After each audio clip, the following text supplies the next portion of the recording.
ನೀವು ಹೆಂಗೆ ಬೆಳೆಸಿದ್ದೀರಾ ಅದನ್ನ ಹೇಳಿ. ಏನು ಜೈಲಲ್ಲಿ ಹಾಕ್ಸಿದ್ದ ನೀವು ಬೆಳೆಸಿದ್ದು? ನೀವು ಯಾವುದೇ ಕಾರಣಕ್ಕೆ ಮುಂದೆ ಚಿಕ್ಕಬಳ್ಳಾಪುರದಲ್ಲಿ ಗೆಲ್ಲೋದೇ ಇಲ್ಲ. ಖಂಡಿತವಾಗಿ ನಾವು ಹೇಳ್ತೀವಿ, ನೀವು ಗೆಲ್ಲೋದೇ ಇಲ್ಲ. ಯಾಕಂದರೆ ನಿಮ್ಮ ಪಕ್ಷದಲ್ಲೇ ನೀವು ಇನ್ನೊಬ್ಬರನ್ನ ಬೆಳೆಸೋದಕ್ಕೆ ನೀವು ನೋಡಲ್ಲ. 13ರಿಂದ 18 ಕಾಂಗ್ರೆಸ್ ಗಿಡದಲ್ಲೇ ತಾನೇ ಬೆಳೆದಿದ್ದು. ಅದೇನೋ ಭಿಕ್ಷೆ ಬೇಡ್ತಾ ಇದ್ರು ಅದು ಇದು ಅಂತ ಹೇಳಿದ್ರಲ್ವ, ಅದೇನೇನು ಮಾಡಿದ್ದಾರೆ ಹೇಳಿ, ನಾವು ಕೇಳಿಬಿಡ್ತೀವಿ. ನಮಸ್ಕಾರ. ಮಾನ್ಯ ಸಂಸದರು ಇತ್ತೀಚೆಗೆ ಕೆಲವೊಂದು ಕೆಟ್ಟ ಪದಬಳಕೆಯನ್ನು ತಾವು ಉಚ್ಚಾರಣೆ ಮಾಡಿದ್ದೀರಾ. ಅದು ನಿಜವಾಗ್ಲೂ ನಿಮಗೆ ಶೋಭೆ ತರುವಂಥ ವಿಷಯ ಅಲ್ಲ. ಯಾಕೆಂತ ಹೇಳಿದರೆ, ತಾವು 13ರಿಂದ 18ರವರೆಗೂ ಅದೇ ಕಾಂಗ್ರೆಸ್ ಗಿಡದಲ್ಲೇ ಬೆಳೆದಂಥವರು. ಅದು ನಿಮಗೂ ಗೊತ್ತು, ಚಿಕ್ಕಬಳ್ಳಾಪುರ ಜನತೆಗೆ ಎಲ್ರಿಗೂ ಗೊತ್ತು. ತಾವು ಪದಬಳಕೆ ಮಾಡ್ತೀರಾ ಏನು ಅವರಪ್ಪಂದ ಸರ್ಕಾರ ಅನ್ನೋದು. ಯಾರಪ್ಪನ ಸರ್ಕಾರನೂ ಅಲ್ಲ, ಅದೆಲ್ರಿಗೂ ಗೊತ್ತಿರೋ ವಿಷಯನೇ. ತಾವು ಅಧೀನದಲ್ಲಿ ತಾವೆಲ್ಲ ಇಬ್ಬರೂ ಕೆಲಸ ಮಾಡ್ತಾಯಿದ್ದೀರಾ, ನಿಜವಾಗ್ಲೂ ಅದು ಒಳ್ಳೆಯದು. ಅಲ್ಲಿ ನೀವು ಕೇಂದ್ರ ಸರ್ಕಾರದಲ್ಲಿ ಕೆಲಸ ಮಾಡ್ತಾಯಿದ್ದೀರಾ, ಅದು ನಿಮ್ಮನ್ನೂ ಆ ರೀತಿ ಅವರು ಪದಬಳಕೆ ಮಾಡಬಾರ್ದು, ನೀವು ಅಪ್ಪ ಅಮ್ಮ ಅನ್ನೋ ಪದಬಳಕೆಯನ್ನು ಮಾಡಬಾರ್ದು. ಮಾಡಿದ್ದೀರಾ, ಅದು ನಿಜವಾಗ್ಲೂ ಅದು ಖಂಡನೀಯ. ಯಾಕಂದರೆ ಮಾನ್ಯ ಶಾಸಕರ ಹಿಂದೇನು 40ರಿಂದ 45 ಸಾವಿರ ಜನಾಂಗ ಅವ್ರ ಹಿಂದೆ ಐತೆ. ಅದನ್ನು ತಾವು ಅರ್ಥ ಮಾಡ್ಕೊಬೇಕು. ಏಕಾಏಕಿ ಎಲ್ಲಿಂದನೋ ಬಂದು ನಿಮ್ಮ ಮನೆ ಮುಂದೆ ಬಂದು ಅದೇನೋ ಭಿಕ್ಷೆ ಬೇಡ್ತಾ ಇದ್ರು ಅದು ಇದು ಅಂತ ಹೇಳಿದ್ರಲ್ವ, ಅದೇನೇನು ಮಾಡಿದ್ದಾರೆ ಹೇಳಿ, ನಾವು ಕೇಳಿಬಿಡ್ತೀವಿ. ಯಾಕಂದರೆ ಎಲ್ಲರೂ ತಮ್ಮ ಹಿಂದೆ ಯಾರೋ ಇದ್ಕೊಂಡು ಹೇಳ್ತಾಯಿದ್ರು, ನೀವು ಬೆಳೆಸಿದಂಥ ಮರ ನಿಮಗೆ ಮುಳ್ಳಾಯ್ತಾ ಅಂತ. ನೀವು ಹೆಂಗೆ ಬೆಳೆಸಿದ್ದೀರಾ ಅದನ್ನ ಹೇಳಿ. ಏನು ಜೈಲಲ್ಲಿ ಹಾಕ್ಸಿದ್ದ ನೀವು ಬೆಳೆಸಿದ್ದು? ಜೈಲಲ್ಲೇ ತಾನೇ ಹಾಕ್ಸಿದ್ದು. ಅಲ್ಲಿ ಆಲದ ಮರ ಆಗಿ ನೋಡ್ಕೊತಾ ಇದ್ರೇನೋ ಏನು ಅಣಕನೂರು ಜೈಲಲ್ಲಿ ಅಷ್ಟೇ ನೀವು ಬೆಳೆಸಿದ್ದು, ಇನ್ನೇನು ಇಲ್ಲ. ನಿಮ್ಮ ವಿರುದ್ಧ ಆತನು ಧ್ವನಿ ಎತ್ತಿದಾಗ ನೀವು ಬೆಳೆಸಿದ್ದು ಅಲ್ಲಿ ಆತನ ನೀವೇ ಬೆಳೆಸಿದ್ದು. ಖಂಡಿತ ಆಲದ ಮರದವಾಗಿ ಬೆಳೆಸಿದ್ದು ನೀವು. ಎಲ್ಲಿ? ಅಣಕನೂರು ಜೈಲಲ್ಲಿ. ಅದೆಲ್ಲರಿಗೂ ಗೊತ್ತಿರುವಂಥ ವಿಷಯನೇ ಚಿಕ್ಕಬಳ್ಳಾಪುರದ ಜನತೆಗೆ. ನಮ್ಮ ಮನೆ ಮುಂದೆ ನಿಂತ್ಕೊಂಡು 24 ಗಂಟೆ ನಿಂತ್ಕೊತಾ ಇದ್ದರು. ಪ್ರತಿಯೊಬ್ಬ ಲೀಡರ್ನೂ ನೀವು ನಿಲ್ಲಿಸ್ತಾ ಇದ್ರಿ, ಅದರಲ್ಲಿ ಎರಡನೇ ಮಾತೇನಿಲ್ಲ. ಅದೆಲ್ಲರಿಗೂ ಗೊತ್ತಿರುವಂಥ ವಿಷಯನೇ. ಮಾನ್ಯ ಸಂಸದರೇ, ತಾವು ಏನು ಮಾತಾಡ್ತಾ ಇದ್ದೀರಾ, ಫ್ರಸ್ಟ್ರೇಷನ್ಗೆ ಹೋಗ್ತೀರಾ. ಖಂಡಿತ ಅದು ತಪ್ಪು. ನೀವು ಸಂಸದರಿದ್ದೀರಾ, ತಾವು ಪದಬಳಕೆ ಮಾಡ್ತೀರಲ್ವ, ಪ್ರತಿಯೊಬ್ಬ ಮನಸ್ಸಿಗೂ ಆಘಾತ ಆಗ್ತದೆ ತಾವು ಮಾತಾಡಬೇಕಾದ್ರೆ.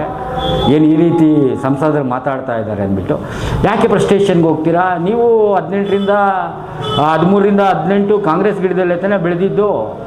ಹೆಂಗೆ ಕಿತ್ತಾಕೋಕ್ಕಾಗುತ್ತೆ? ಕಾಂಗ್ರೆಸ್ ಗಿಡನ ಕಿತ್ತಾಕೋಕ್ಕಾಗೋದೇ ಇಲ್ಲ. ನಿಮ್ಮಂಥವ್ರು 1000 ಜನ ಬಂದ್ರೂ ಆ ಕಾಂಗ್ರೆಸ್ ಪಕ್ಷವನ್ನು ಒಂದೇ ಒಂದು ಹೂವನ್ನು ಕೂಡ ಕಿತ್ತು ಬೇರೆ ಕಡೆ ಹಾಕೋಕ್ಕಾಗೋದಿಲ್ಲ. ಹೆಮ್ಮರವಾಗಿ ಅದು ಬೆಳೆದಿರೋದು. ಅಲ್ಲಿಂದ ಆ ಬೀಜ ಆಗಿ ಹೋಗಿ ತಾವರೆ ಹೂವು ಆಗಿದ್ದೀರಾ. ಸಂತೋಷ. ಸಚಿವರಾಗಿ ಇನ್ನು ನಮ್ಮ ಚಿಕ್ಕಬಳ್ಳಾಪುರಕ್ಕೆ ಏನಾದರೂ ಕೊಡುಗೆ ತೊಗೊಂಬನ್ನಿ, ನಮಗೆಲ್ರಿಗೂ ಸಂತೋಷನೇ. ನಿಮ್ಮ ಕೆಲಸ ನೀವು ಮಾಡಿ. ಇವಾಗ ನೀವು ಹೋಗಿದ್ದೀರೋ ಬಿಟ್ಟಿದ್ದೀರೋ, ಹೋಗಿರೋದಕ್ಕೆ ಅಲ್ಲಿ ಕೆಲಸ ಮಾಡಿಕೊಟ್ಟಿರೋದಕ್ಕೆ ಅಲ್ಲಿ ಏನು ವ್ಯತ್ಯಾಸ ಯಾರಿಗೂ ನಾನು ಮಾಡೋದಿಲ್ಲ ಅನ್ನೋ ಒಂದು ಪದಬಳಕೆಯನ್ನು ಆತ ಮಾತಾಡಿದ್ದಾರೆ ಮಾನ್ಯ ಶಾಸಕರು. ತಪ್ಪೇನೈತೆ? ಸಾಮಾನ್ಯ ಪ್ರಜೆಗೂ ನಾನು ಕೆಲಸ ಮಾಡಿಕೊಡ್ತೀನಿ, ನಾವು ಯಾರಿಗೂ ದೇಶ ರಾಜಕಾರಣ ಮಾಡೋದಿಲ್ಲ ಎಂಬ ಪದವನ್ನು ಅವರು ಬಳಕೆ ಮಾಡಿದ್ದಾರೆ. ಏನೋ ಪ್ರೆಸ್ ಮೀಡಿಯಾ ಅವ್ರು ಕೇಳಿದಾಗ ಅದು ಹೇಳಿದ್ದಾರೆ. ಯಾರ ಹತ್ರ ಏನು ಹಣ ಏನು ತೊಗೊಂಡೇನು ಮಾಡಿಕೊಟ್ಟಿಲ್ಲ ಅಲ್ವಾ, ಹಂಗೆ ಫ್ರೀಯಾಗೆ ಮಾಡಿಕೊಟ್ಟಿದ್ದಾರಲ್ವಾ. ಹಿಂದೆ ಎಷ್ಟಿತ್ತು, ಎಷ್ಟು ಫೈಲ್ಗಳು ಪೆಂಡಿಂಗ್ ಇತ್ತು, ಯಾವ ಲೇಔಟ್ಗಳು ಡೆವಲಪ್ ಆಗ್ತಾ ಇತ್ತು. ಸಾವಿರಾರು ಜನ ಇವಾಗ ನಿವೇಶನಗಳು ಸಿಗ್ತಾ ಐತೆ. 10 ಲಕ್ಷ, 20 ಲಕ್ಷ, 30 ಲಕ್ಷಕ್ಕೆಲ್ಲ ಸೈಟ್ಗಳು ಸಿಗ್ತಾ ಐತೆ. ಇವಾಗ ಫ್ಲೆಕ್ಸ್ ಬ್ಯಾನ್ ಮಾಡಿದ್ರು. ಜೂನಿಯರ್ ಕಾಲೇಜಲ್ಲಿ ಯಾವುದೇ ವಾಹನಗಳು ನಿಲ್ಲಿಸೋ ರೀತಿ ಇದು ಮಾಡಿದ್ರು. ಸುಂದರವಾಗೈತೆ ನಗರ. ನೀವಿದ್ದಾಗ ಪ್ರತಿ ಫೋಲ್ಗೂ ಒಂದೊಂದು ಫ್ಲೆಕ್ಸ್ ಹಾಕ್ತಾಯಿದ್ರಿ. ಇವಾಗ ಫ್ಲೆಕ್ಸ್ಗಳು ಆವಳಿ ಬಳ್ಳಾರಿ ಆಗಿರ್ಬೋದು, ಶಿಡ್ಲಘಟ್ಟ ಆಗಿರ್ಬೋದು, ಎಷ್ಟು ನಡೀತಾ ಐತೆ ಎಲ್ರಿಗೂ ಗೊತ್ತಿರೋದೆ ಇಡೀ ಚಿಕ್ಕಬಳ್ಳಾಪುರ ಜನತೆಗೆ. ಆತನ ಪಾಡಿಗೆ ಬರ್ತಾ ಇದ್ದಾನೆ, ಹಳ್ಳಿಯಲ್ಲಿ ಕುತ್ಕೊತಾ ಇದ್ದಾರೆ, ಟೋಟಲ್ ಸಿಸ್ಟಮ್ನ ಕರ್ಕೊಂಡು ಹೋಗ್ತಾ ಇದ್ದಾರೆ, ಕೆಲಸ ಮಾಡ್ತಾ ಇದ್ದಾರೆ. ಎಷ್ಟು ಏನು ಗ್ರ್ಯಾಂಟ್ಸ್ ಬರ್ತಾ ಇದೆ ಅದನ್ನು ಎಲ್ಲ ಕಾಂಟ್ರಾಕ್ಟ್ಗಳು ಸ್ಥಳೀಯ ಕಾಂಟ್ರಾಕ್ಟ್ಗಳಿಗೆ ಕೊಡ್ತಾ ಇದ್ದಾರೆ. ಬೇರೆ ಯಾರಿಗೂ ಏನು ಕೊಡ್ತಾ ಇಲ್ವಲ್ಲ. ಅದನ್ನು ತಾವು ಜನ ಗಮನಿಸ್ತಾ ಇದ್ದಾರೆ. ಯಾವುದೇ ಕಾರಣಕ್ಕೆ ನಾನು ಒಂದೇ ಒಂದು ಮಾತು ನಿಮ್ಗೆ ಹೇಳೋದಕ್ಕೆ ಇಚ್ಛೆಪಡ್ತೀನಿ, ಕಾಂಗ್ರೆಸ್ ಪಕ್ಷವನ್ನು ಕಿತ್ತೆಸೋಕ್ಕಾಗಲ್ಲ. ನಾನು ಬೆಳೆಸಿದ್ದು ಗಿಡ ಆಲದ ಮರ ಅಂತ ಹೇಳ್ತಾ ಇದ್ದೀರಲ್ವ, ನೀವು ಬೆಳೆಸಿರೋದಲ್ಲ, ಚಿಕ್ಕಬಳ್ಳಾಪುರ ಜನತೆ ಬೆಳೆಸಿರೋದಂಥ ಪಕ್ಷ ಅದು. ಯಾರ ಕೈಯಲ್ಲಿ ಕಿತ್ತಾಕೋಕ್ಕಾಗೋದಿಲ್ಲ. ಯಾವೊಬ್ಬರ ಕೈಯಲ್ಲಾದರೂ ಕೀಳೋಕ್ಕಾಗ್ತದೇನೋ ನೀವೇ ಯೋಚನೆ ಮಾಡಿ. ಯಾಕೆ ನೀವೆಲ್ಲಿ ಬೆಳೆಯೋಕ್ಕಾಗಲಿಲ್ಲ?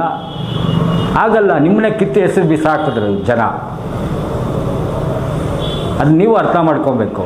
ನೀವು ಯಾವುದೇ ಕಾರಣಕ್ಕೆ ಮುಂದೆ ಚಿಕ್ಕಬಳ್ಳಾಪುರದಲ್ಲಿ ಗೆಲ್ಲೋದೇ ಇಲ್ಲ. ಖಂಡಿತವಾಗಿ ನಾವು ಹೇಳ್ತೀವಿ, ನೀವು ಗೆಲ್ಲೋದೇ ಇಲ್ಲ.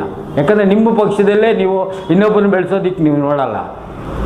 ಅವ್ರಿಗೂ ಗೊತ್ತಿರ್ತದೆ ಎಲ್ಲಿ ಕಿತ್ತಾಕಬೇಕು, ಎಲ್ಲಿ ಬಿಸಾಕಬೇಕು ಅನ್ನೋದು. ಅದನ್ನು ನೀವು ಅರ್ಥ ಮಾಡ್ಕೊಬೇಕು. ಅಲ್ಲಿದ್ದಾರೆ ನಿಮಗೆ,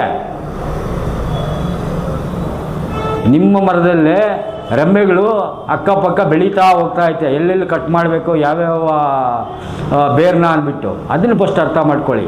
ಕಾಂಗ್ರೆಸ್ ಬೇರ್ನ ಕೀಳಕ್ಕಾಗೋದೇ ಇಲ್ಲ. S Aquatech RO water purifiers ಅಂತ ಹೇಳ್ಬಿಟ್ಟು ಹೋಲ್ಸೇಲ್ ದರದಲ್ಲಿ ಚಿಕ್ಕಬಳ್ಳಾಪುರದಲ್ಲಿ ಪ್ರಪ್ರಥಮ ಬಾರಿಗೆ 5,500 ವಾಟರ್ ಪ್ಯೂರಿಫೈರ್ ಲಭ್ಯ ಇದೆ. 5,500 ಇಲ್ಲಿ ನಮ್ಮ ಅಂಗಡಿಯಲ್ಲಿ RO UV UF TDS ಖಾಲಿ 5,500 ಬರುತ್ತೆ. ನಮ್ಮ ಅಂಗಡಿಯಲ್ಲಿ ಬನ್ನಿ. ನಮ್ಮ ಲೊಕೇಶನ್ ಬಂದು S Aquatech Canara bank opposite ಅಲ್ಲಿ ಆಂಬೂರ್ ದಮ್ ಬಿರಿಯಾನಿ ಪಕ್ಕದ ರೋಡ್ ಅಲ್ಲಿ 2ನೇ ಅಂಗಡಿ ಬರುತ್ತೆ.